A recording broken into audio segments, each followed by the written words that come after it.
Ẹ̀yin èèyàn lé èwo lẹ ṣe ẹ káàbọ̀ sí Mashola Gist TV. Ṣé àlàáfíà ni ẹwà gbogbo lè ń kọ́?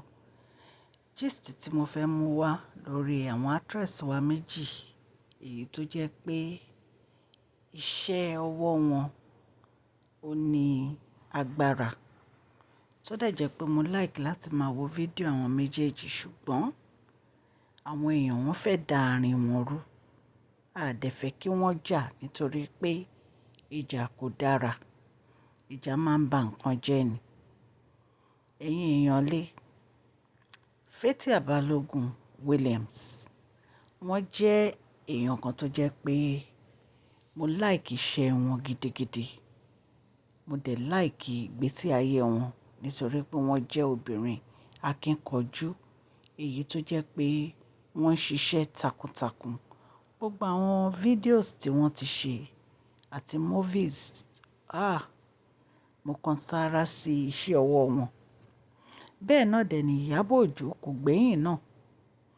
Ẹ̀yin èèyàn lé àwọn méjèèjì wọ́n ti bẹ̀rẹ̀ tipẹ́ nínú iṣẹ́ tíátà yìí, ṣùgbọ́n a fẹ́ kí wọ́n jà nítorí pé láti bí 4 years ago láti ń gbọ́ oríṣiríṣi ìjà láàrin wọn èyí tó jẹ́ pé kò jẹ́ nǹkan ìwúrí kí a máa sọ lórí social media wípé actress méjì wọ́n ń jà.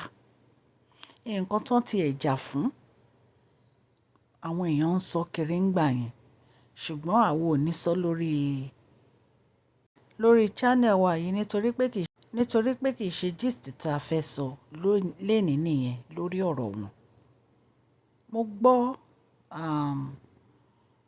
Fathai Balogun tí wọ́n sọ ọ̀rọ̀ kan lórí ọ̀rọ̀ ọjà wọn tí èèyàn kan wọ́n dárúkọ ẹni yẹn. Wọ́n ní ó ń sọ̀rọ̀ wípé pákéjì táwọn fi páàkì irun kò dáa tó. Wọ́n ṣáà sọ ọ̀rọ̀ yẹn bákan, ṣùgbọ́n nǹkan tí mo gbọ́ òun ni wípé Iyabo ni wọ́n ń bá wí. Ẹ̀yin èèyàn lé ẹ má dáhùn o. Tí a bá ń jà bí kakúkọ̀, mi ì dẹ̀ rí pé ìjà kọ́kọ́ wà láàrin Fathai àti Iyabo mọ́, nítorí pé àgbà ti dé sí àwọn méjèèjì náà. Ṣé ìjà wa ni ọ̀rọ̀ wọn kù? Lóòótọ́ wọ́n ní ẹni yẹn wọ́n ló lọ lo fake account láti fi send comment sí àwọn. Wọ́n dẹ̀ sọ lórí social media wípé nǹkan báyìí tẹ́ni yẹn ṣe ni. Ṣùgbọ́n mo máa play voice note wọn kẹ́ gbọ́, kẹ́ wá sọ fún mi bóyá Iyabo ní Fathai Balogun bá wí àbí kì í ṣe Iyabo. I don't pass my boundary. I don't do pass myself. Please, I just stay where I am. So don't, without your dirty mouth. Oh, woman, shushu. That is why I don't have a house. Má worry. Má worry. Ṣòsìyé, ó bá lè yẹ pé wọ́n rún ẹ náà ni. Torí a mọ̀ pé fake page ló pọ̀ jù lórí Instagram. Àwa ara wa ríra wa. Èyí tẹ́ ẹ lò ẹ mọ́ra yín. Torí mi ìbèdè wèrè tí mo lọ sọ àwa ara wa níwá tó ń jẹ́ bẹ́ẹ̀ gan. Èyí tẹ́ ẹ ń ṣe ẹ mọ̀ ni mo fẹ́ sọ. Àwa ara wa ò ríra wa èmi ò mọ̀ nǹkan tẹ́ ẹ ń ṣe ní ìmọ̀. But wọ́n ní fake page wà. Òun náà lọ sọ ẹ wọ́n ní fake page ló fi send message. On a good day, I will not answer you. You understand? I would not answer you on a good day. But mo kọ̀ pé jẹ́ ẹ̀rún ẹ̀ létí ni. Yes. You understand? Wọ́n á sọ fádúró èmi. That's how you have been in the industry. Òyìnbó tó kọ náà kò correct. Your English self, me self, I said I don't speak Berere. Your English self is not correct. We know your kind. We know your type. Can you imagine? But everything you just said, one day, you'll be sitting like I'm sitting like this.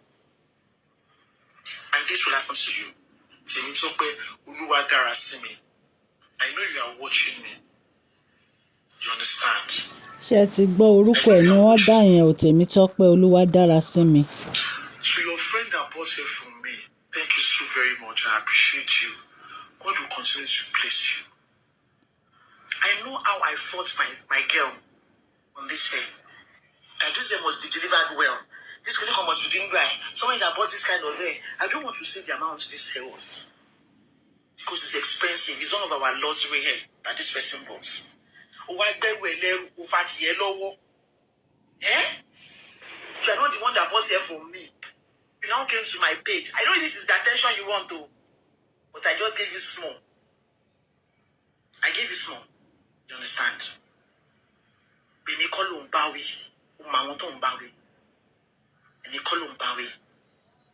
If your friend did not like my you just say, very nice one on my own level that I did. My company name is there. Fathia hair is written on the back. Pink and white bag. JJ from Oluwabi. Name of your back, you know.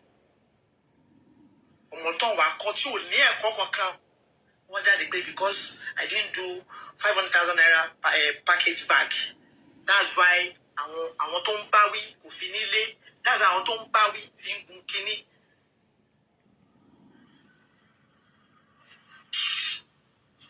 Anyway, like I want to say, hey Joe, let's be guided though. Because we don't talk does not mean we don't know what to say, or does not mean we don't know what to do. Let's be guided on this street of social media.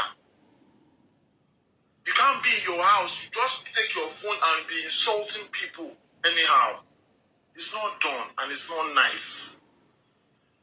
Please, I don't come to your page. I don't look for your wahala. Don't look for my wahala. But Temi Tokudara see me, I'll fish you out.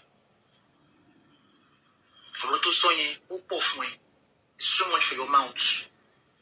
What you said is too much for your mouth. And I'll fish you out. Trust me, I'll fish you out. You understand? Except you come and apologize for what you just said.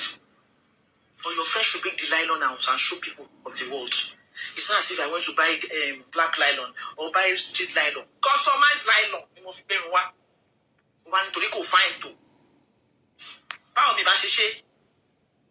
There's some person here together. You see no one.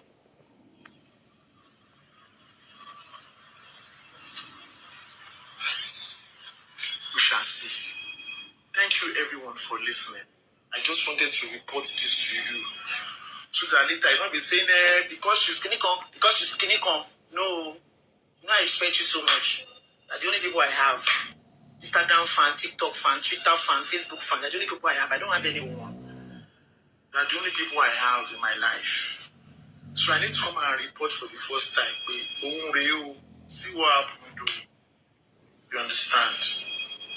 Thank you very much.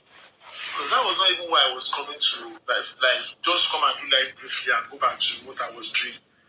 Before my girl sent me this message or somebody just sent this to me, I was like, how? What happened? I was even scared. I thought maybe the girl didn't get her hair or something. Before I went, she now said, I'm not the person that bought the hair. I'm the person that I'm a friend to the person that bought the hair from you. Like seriously? Like somebody else's business?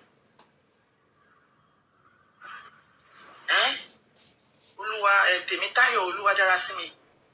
What's any fake page? They said it's a fake page. They said it's a fake page. Once I do Kobenye, send to see any to my jet go for me. To my person go be a mole piego, to my yo, the giant to Nila Kai to my sorority. But I've said my piece. Thank you so much. I love you guys. Don't forget, my movie is still showing. My movie is still showing at MD Nolly YouTube.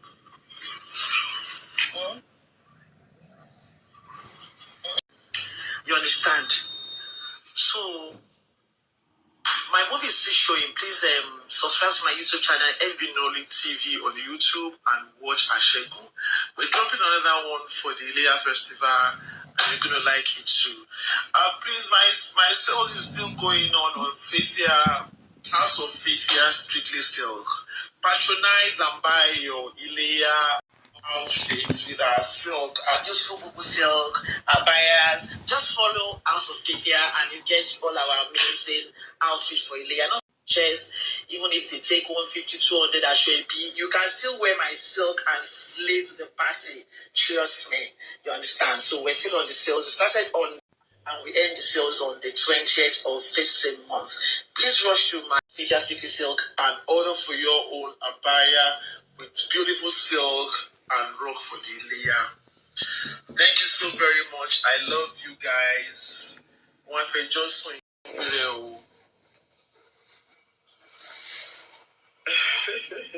sister me. Much guys, I'm going back to work. I'll see you later again. Please subscribe to my YouTube channel, Ebinoli TV on YouTube. Please, and please follow my page, my business page, House of. ẹ̀yin èèyàn lé ṣe ti gbọ́ báyìí wípé kò sí ọ̀rọ̀ kankan tí Fathai Balogun tó fi bá Iyabo Ojo wí. Ẹ má jẹ́ ká dàárín àwọn àtírẹ́sì rú. Kò sí ọ̀rọ̀ kankan nínú ọ̀rọ̀ ẹ̀ tó fi bá Iyabo Ojo wí, kò bá Iyabo Ojo wí rárá. Fathai ò ń ṣe èèyàn kan tó yẹ pé ó máa ń báyàn jà, kò ń báyàn jà àfi tẹ́ ẹ bá lọ bàjà. So kò dẹ̀ ní right láti máa bú Iyabo Ojo, wọ́n ti parí ìjà wọn náà. So kí wá ló dé tán fẹ́ máa jà. So mo fẹ́ kẹ́ ẹ gbọ́ ọ̀rọ̀ yẹn ni kẹ́ wá wò bóyá lóòótọ́ ló ń bú Iyabo, kò bú Iyabo Ojo náà. So ẹ jọ̀ọ́ ẹ̀yin èèyàn lé gbogbo àwọn tó jẹ́ pé wọ́n ń sọ̀rọ̀ burúkú, wọ́n ń gbé oríṣiríṣi nǹkan tí ò ṣẹlẹ̀, ẹ má jẹ́ ká ṣe é mọ́, kò wọ́ ọ̀tẹ̀. Ẹ má jẹ́ ká dàárín àwọn àtírẹ́sì rú nítorí pé kò sí nǹkan tá a fẹ́ gain nínú ẹ̀. Iṣẹ́ tí wọ́n ń ṣe amúnúdùn, wọ́n múnú gbogbo wa dùn ni. So ó yẹ ká máa dúpẹ́ ká dẹ̀ máa fìyìn fún wọn ni nítorí pé móvì wọn ó ní ẹ̀kọ́ kan tàbí méjì tó ń kọ́ wa. Ọlọ́run á ràn gbogbo wa lọ́wọ́ o. A mú ọ̀rọ̀ yìí wá láti iléeṣẹ́ Mashola Gist TV. God bless you all.